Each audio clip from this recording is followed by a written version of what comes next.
আমি অধিকাংশ বলেছি, আপনি শুনেনি নাই কথা। হ্যাঁ, উনি তো শুনেই নাই, না শুনলেই এই কারণে তো মাহফিলে হুজুররা ওয়াজ করতে পারে না। আমি একবারও বলি নাই সব, আমি বলছি অধিকাংশ। আপনি ইন্টারফেয়ার করাটা মোটেও উচিত করেন নাই। আপনি আমার সম্পর্কে আপনার ধারণা থাকা উচিত। আপনি মাহফিলের মুডটাই নষ্ট করে দিলেন। আমি সব তো একবারও বলি নাই, আপনি কেন ইন্টারফেয়ার করলেন এখানে? সেই দিন কি আছে নাকি? আর আপনি খুব বাজে একটা কাজ করছেন। কোনোদিন এই কাজ কোনোদিন কোনো ময়দানে করবেন না আপনি। অধিকাংশ আমি বলেছি, আপনি খুঁজ নেন বাংলাদেশে 100 মসজিদের ভিতরে 95 জন সভাপতি হয় সুদ নাইলে ঘুষের সাথে জড়িত। আমরা জেনে শুনেই কথা বলি, আমরা লাইবিলিটি নিয়ে কথা বলি।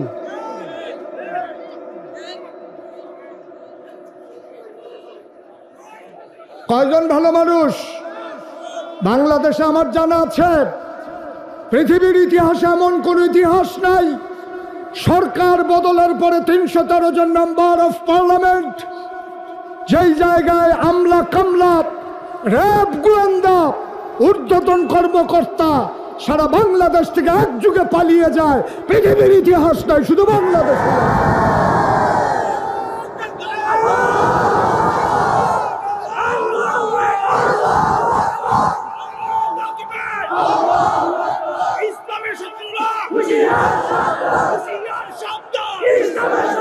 ঠিক আছে, কথা বুঝতে হবে, তারপরে কথা বলতে হবে। মাইক এখন আমার হাতে। একজন আলেমের সাথে কিভাবে কথা বলতে হয় আমরা ওইটা বুঝি নাই বলেই একসাথে সবাই পালানো লাগছে। যদি ডাক শুনতো, কথা শুনতো, তাইলে সবাই একসাথে পালানো লাগে না। আমি মনে করি 101টা কারণ যদি থাকে সরকার পতনের, এর ভিতরে 1 নম্বর কারণ হচ্ছে আলেম ওলামার সাথে বেয়াদবি। এই বাংলাদেশে জেলখানাগুলোর ভিতরে থাকার দরকার ছিল চোর বদমাশ গুন্ডা, আর এই বাংলাদেশের জেলখানাগুলো ভরে গেছে আলেম ওলামা দিয়া। এই বাংলাদেশগুলো ভরে গেছে আলেম ওলামা দিয়া, মিথ্যা ট্রাইব্যুনাল সাজাইয়া, মিথ্যা প্রসিকিউটর সাজাইয়া, মিথ্যা বিচারপতি সাজাইয়া, মিথ্যা সাক্ষী বানাইয়া আমার কোরআনের বাকিগুলোকে হত্যা করা হয়েছে। এই বাংলাদেশে কে কোন অপরাধী আমাদের জানা আছে? অপরাধীরা পার পেয়ে যায়, ভালো মানুষগুলো অপরাধীর কাঠগড়ায় দাঁড়ায়, ঠিক কিনা বলে? সুতরাং আমাদেরকে মনে রাখতে হবে, এই সময় একটা গেছে যে এই মঞ্চগুলোতে কথা বলতে দেওয়া হয় নাই, মসজিদের মিম্বারগুলোতে হকের কথার উচ্চারণ হতে দেয় নাই। কথায় কথায় মসজিদের ইমামের চাকরি চলে গেছে, খতিবের চাকরি চলে গেছে। সেই দিন একেবারেই গেছে। সেই দিন আঘাত এসেছে, পাল্টা আঘাতের সময় ছিল না। আজকে বাংলাদেশে আঘাত আসবে তো পাল্টা জবাব হবে। প্রতিটা আঘাতের পাই পাই করে হিসাব নেওয়া হবে। এইভাবে আর ছেড়ে দেওয়া হবে না। আমাদের যেমন ওদের যেমন এটা বাবার বাড়ি, আমাদেরও বাবার বাড়ি। আমরা ভেসে আসি নাই, ওদের বাবার বাড়ি আর আমাদের মামার বাড়ি। ও সাতপুর তো আমার মামার বাড়ি না। এমন বিষয় না ভাই, আজব কারবার হচ্ছে এই বাংলাদেশে। অধপতনের একটাই কারণ, একটু চিন্তার বিষয়। আমার অনেক কষ্ট লাগে মনে হলে যে একটা দেশ থেকে এইভাবে গোটা একটা দল একবারে নিঃশ্বাস হয়ে যাবে, কথা বলার থাকবে না। এটা কেমন কথা, এটা আজব কথা। এ দেশের জন্য এটা ডেস্ট্রয়, এটা ধ্বংস, এটা অধপতন, এটা লক্ষণ বেশি সুবিধার না। ভালো মানুষ আজকে রাজনীতিতে আর আসতে চাইবে না, ঠিক কিনা বলেন? ধ্বংস করে দিচ্ছে, সব শেষ হয়ে গেছে। তো যেই কথাটুকুন বলছিলাম, খুব মনোযোগের সাথে কথা শুনতে হবে, অর্থ বুঝতে হবে। আমার কথার গভীরতা কত এটা নিজে বুঝে হয় বুঝতে চাইবেন, নাহলে চুপ করে থাকবেন। আর যেন কোনো শব্দ না হয়। সবাই পড়ে না আমিন। বন্ধুগণ, আল্লাহ তাবারক ওয়া তাআলা এই কোরআনুল কারীম দিলেন নবী মুহাম্মদুর রাসূলুল্লাহ। নবীর নাম শুনলে কি পড়তে হয়? 2-1 বার না বারবার, 2-1 দিন না প্রতিদিন, 2-1 সপ্তাহ না প্রতি সপ্তাহ, 2-1 মাস না 12 মাস, 2-1 বছর না সারা জীবন আমরা পড়ব সাল্লাল্লাহু আলাইহি ওয়াসাল্লাম। মুসলমান, আল্লাহ কোরআনুল কারিমে 30 পারা 114 সূরা কত সুন্দর করে আল্লাহ জানিয়ে দিলেন।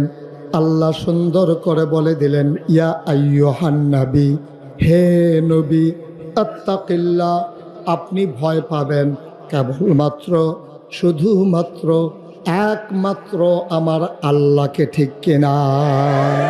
দুনিয়ার কোনো মন্ত্রী, এমপি, উজির, নাজির, উপদেষ্টা, ওই যে বলছিলাম মসজিদ কমিটির সভাপতিকে ভয় পেয়ে যদি মসজিদের ইমাম কথা কয় তাইলে আর ইসলাম থাকবে না, ঠিক কিনা বলেন? আমি কথা বলতে গেলে কোরআনে আমার বাবার বিরুদ্ধে চলে যান। আমার বাবা যদি অন্যায়কারী হয়, মনে করেন আমার বাবা যদি বেনামাজি হয়, তা আমি যদি আমার নামাজের কথা বলি আমার বাবার পক্ষে যাবে না তো? এই জন্য কি আমি নামাজের কথা বলবো না? এটা বলে দেওয়া দরকার। এই এলাকার যারা মসজিদ কমিটির সম্মানিত সদস্যরা আছেন, ইমামকে ডাকাইয়া বলে দেবেন যে হুজুর, আপনি কোনোদিন কারো দিকে তাকাইয়া কথা বলবেন না, শুধু কোরআনের দিকে তাকাইয়া কথা বলবেন। এটা যার বিরুদ্ধে যায় যাক, এতে কিছু আসে যায় না, ঠিক কিনা কম? এটা যদি হয় তাহলে লাভ হবে জাতি, লাভ কিন্তু ইমাম সাহেব হবে না, লাভ হবে জাতি। ইমাম সাহেব বরঞ্চ কষ্ট করা লাগবে। এখন সভাপতি যখন বলে দিছে কোরআন সুন্নাহ মতো কথা বলবেন, এখন উনি ইচ্ছে করলে মন মতো কথা বলতে পারেন না।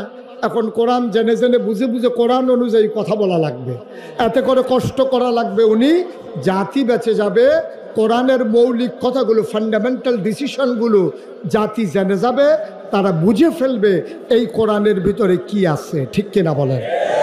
দেখেন আল্লাহ তাবারক ওয়া তাআলা নবীজিকে কেন এই কথা বললেন যে ইয়া আইয়ুহান নবী আত্তাকিল্লাহ, আপনি ভয় পাবেন আল্লাহকে, কেন বললেন? নবী কি আল্লাহকে ভয় পেতেন না? নবী কি আবু জেহেলকে ভয় পেতেন? আবু লাহাবকে ভয় পেতেন? তারপরও আল্লাহ কেন বলতেছেন হে নবী আপনি ভয় পাবেন আল্লাহকে? এটা বলার উদ্দেশ্য কি? বলার উদ্দেশ্য হচ্ছে আপনি যেই পথে দায়িত্ব পালন শুরু করেছেন, এই পথ কুসুমাস্তীর্ণ নয়, এই পথ ফুল বিছানো নয়, এ পথ কণ্টকাকীর্ণ, এ পথ কাঁটা বেছানো।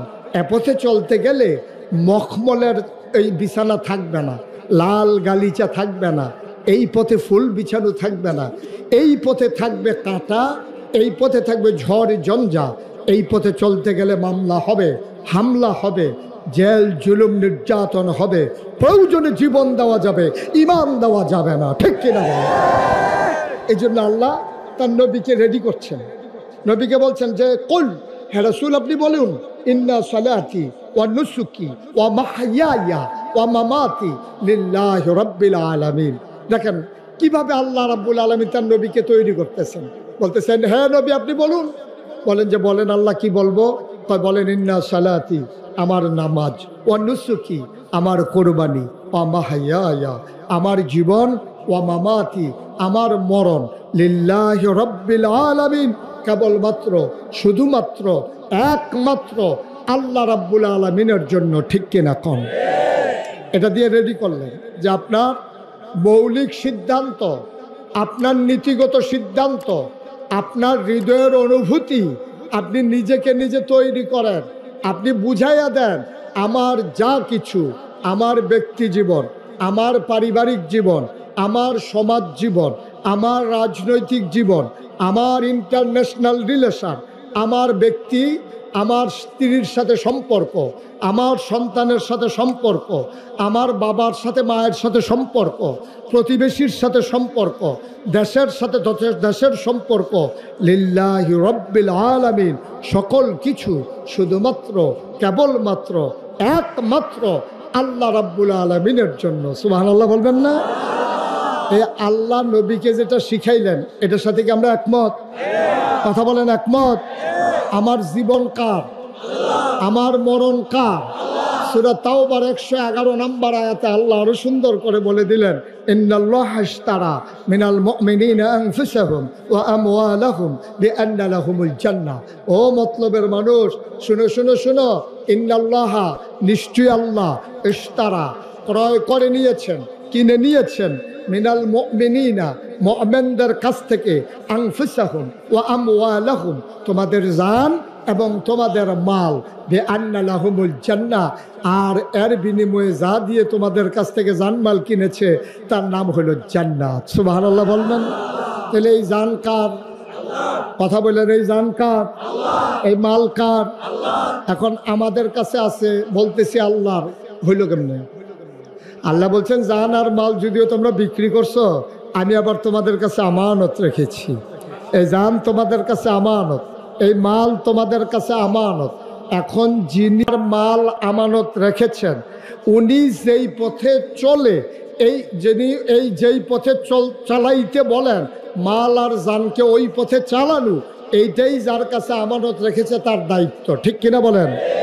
আমি যদি আমার এই খাতাটা ওনাকে দিই, ওনার কাছে দেওয়ার পর আমি যদি বলি যে আপনি প্রতিটা পৃষ্ঠা আলাদা আলাদা করেন, তা আপনি হয়তো বলবেন, দেখছো হুজুর ওনারে খাতাটা দিছে আর উনি পুরাটা খাতা ছিঁড়ে ফেলতেছে।